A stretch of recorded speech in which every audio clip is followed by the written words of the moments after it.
Look at this guy, man. Looks like he's in Grease 3. Do do do do do. Grease 4. Dude, that Grease Fat Camp.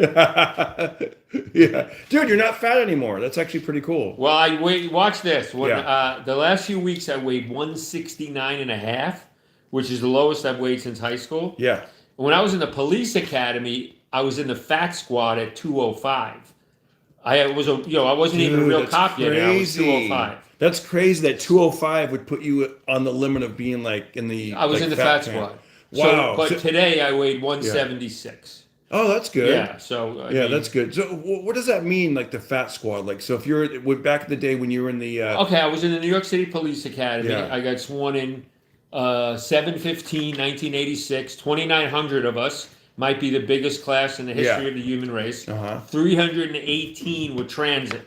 Yeah. We were the losers. I was transit. Wow. Our motto, you ride, we hide. We work in the subway. Yeah. And about 2 weeks into the academy in the summer of 86, they weighed me. I weighed 205, and they said, you're in the fat squad. So if it's 205 and above? Oh, for my height. I have no idea. Yeah. Dude, there was some heifers. Yeah. You know, when you have to hire 2,900 people and you have to check boxes, there was some heifers. You know what I'm saying? Yeah. Some of them had two asses. One for the country, one for the city. I mean, and this is before they even started getting free food. Right. Because all New York City cops gained 50 pounds in the first year. They 50. do? You get, well, if you're a hairbag. I was a hairbag. You know what a hairbag is? No, it means you don't give a shit at all. Yeah, you're just like, you're there to have fun and make fun of people and get paid. And get no speeding tickets ever again and get a pension. Wow. See, I had 9 arrests in 12 years. You think I gave a shit? Wow. My own son has been arrested more than that. He has his whole arm blacked out with tattoos. Oh, wow. You know what my dad calls him? What? Completely unemployable. Oh, my gosh. That's hilarious. You know what's funny?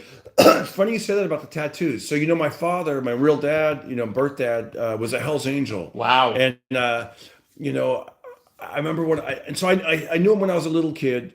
And then he gave you up? Yeah, a little bit. No, he didn't. He never. Yeah, I know. Did he get his money back? He didn't even give me up. I was more raised by my grandparents in the first 3 years of my life, and then went into the foster home, and then I got adopted. But that's another story. Fucking hell. Yeah, we'll save it for the podcast. By the way, I want to welcome everybody for coming on. I want to thank Tobias Kevorkazito. I always mispronounce your name. Hello, good to see you, man. You always support the Pocket Party podcast, so thank you. Thank you, Casey. That's right. Thank you guys so much for watching. We're going to record a Pocket Party podcast. Do us a favor, hit that thumbs up thing, and it helps out. But anyways, what I was about to tell you, John. Tattoos. Yeah. So when I found my real father. You know how I found him? We should talk about this on the podcast. I found him in the phone book. I didn't even have to hire a detective. Yeah. I literally looked him up. He was hiding in plain sight. Hiding in plain sight. I found him in the phone book, and I said, you know what? There's his name. There's the town. Let me call it. And we connected. And there's a lot more to the story. We'll save it for the podcast. But what I do want to tell you is one of the things I thought was like not odd, but like interesting, is he was bragging to one of his friends that when he met me and saw me again, he was bragging that I had no tattoos. He was proud of you? Yeah. He's like, yeah, I told him, you're clean, you're sober, you're not all sleeved up, Wow, I never really heard that. Well, I think it's because it's the opposite. Like if you're a square and then your kid is like a tattoo guy, then it's like. Well, I don't know if you know, my son gives tattoos. He's very good at it. Yeah. And he has a lot. And he has new ones every day on his leg because he's testing out. Yeah. He's one of them. And what? Wait. Start over. He what? He practices his own tattooing on his legs. So he had this dude. What? Well, look, and it's permanent? Yeah, it's a tattoo. Dude, this is like we're in different worlds. I would not want that. A permanent disfiguration. I mean, it's. But I guess he's going to cover it up and turn it into, art or whatever. But, dude, watch this. Yeah. He donated the kidney. I never told anyone this. He donated the kidney 1 month ago today. Yeah. All right. 3:27. We go into the hospital at 4 a.m. Hit that thumbs up. Uh-huh. We go to the hospital at 4 a.m. Yeah. So he showed up to give me his kidney. At least he was there. Yeah. And we sit down and wait to get checked in, and he has shorts on. And he goes, "What do you think of my spider web?"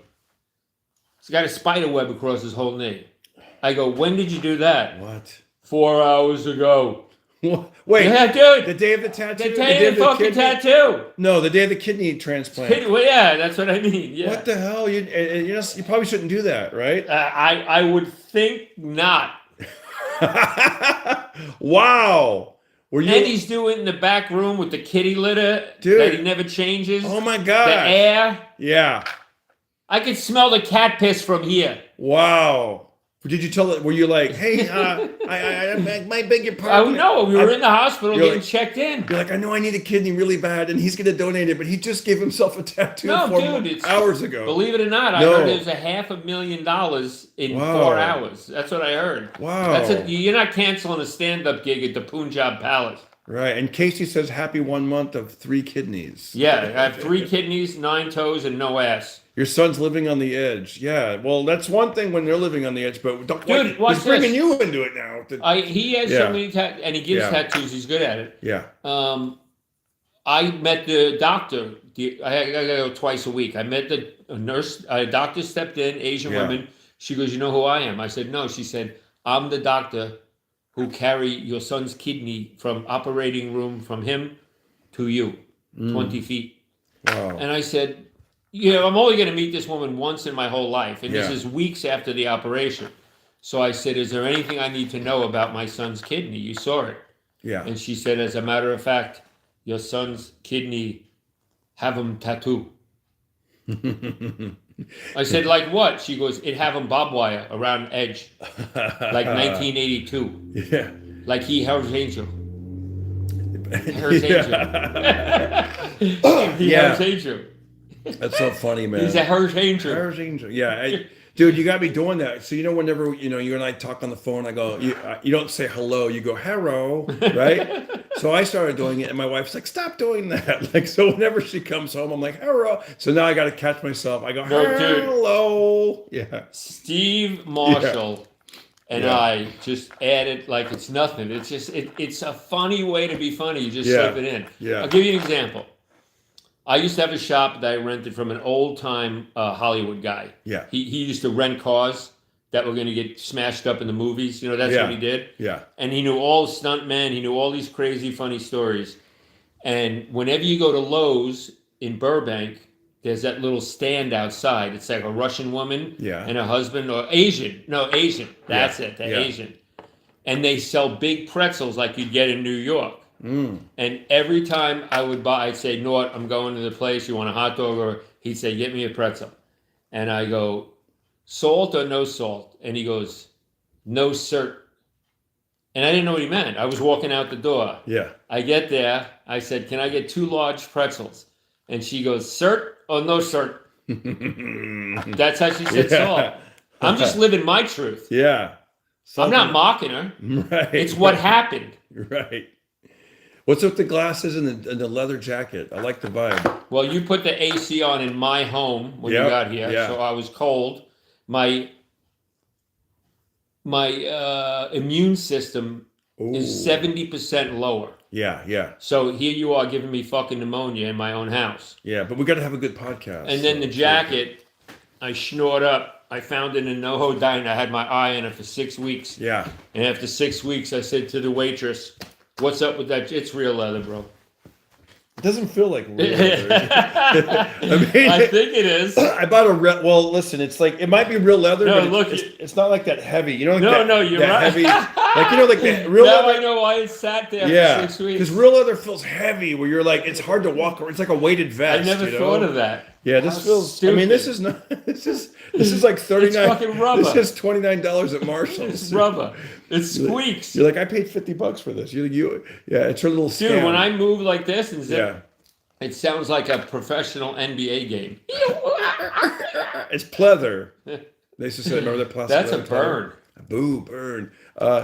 All right, I think we're going to take it over to another platform real quick. And you guys check out the Pocket Party Podcast. It's on this platform if you want to hear our stories and hear us BS each other and all that good stuff. And What's up, man? Hello, Gensley Report. Hello, hello. And I want to thank you guys for your support, for hitting that thumbs up, for always commenting and sharing our videos and all that good stuff. So, Darren Carter Pocket Party Podcast coming at you. Hit that description. Look at my descriptions on my videos and see what's up with that. All right, man. We'll catch you later. I'm available on Cameo. See you later, alligator.